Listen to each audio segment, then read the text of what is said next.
cutting deep into a distant past.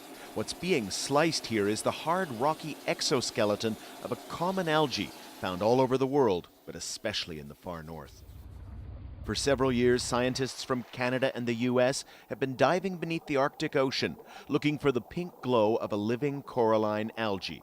They weigh up to 70 kilos, and once wrestled up to the surface and into labs down south, they're laying bare centuries of the North's changing climate. We can see these ring structures here that extend across the algae, and they're very similar to tree rings on land.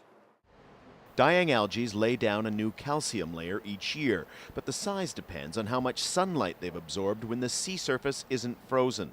A colder climate means more sea ice and less growth. For more than a century, though, as things warm up, the growth rings show an Arctic Ocean increasingly free of ice.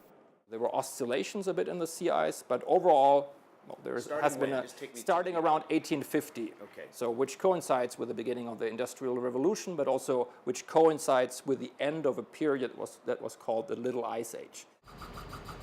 This is pure research, not activism, but the information feeds into work by other climate scientists that should tell us what to expect as the Earth gets warmer. The longer perspective we can present and put into these climate models, the more accurately they can then predict what will happen in the future. Arctic sea ice has melted rapidly in recent years, with some predicting an ice-free North Pole within a decade or two.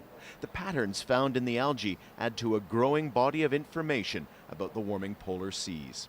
All of these changes to the local environment have impacts for local people in the Arctic, for wildlife, but also have impacts all around the world. And they're simply a sign that climate change has gone too far and we need to take action. Nowhere on Earth is climate change more acute than in the Arctic.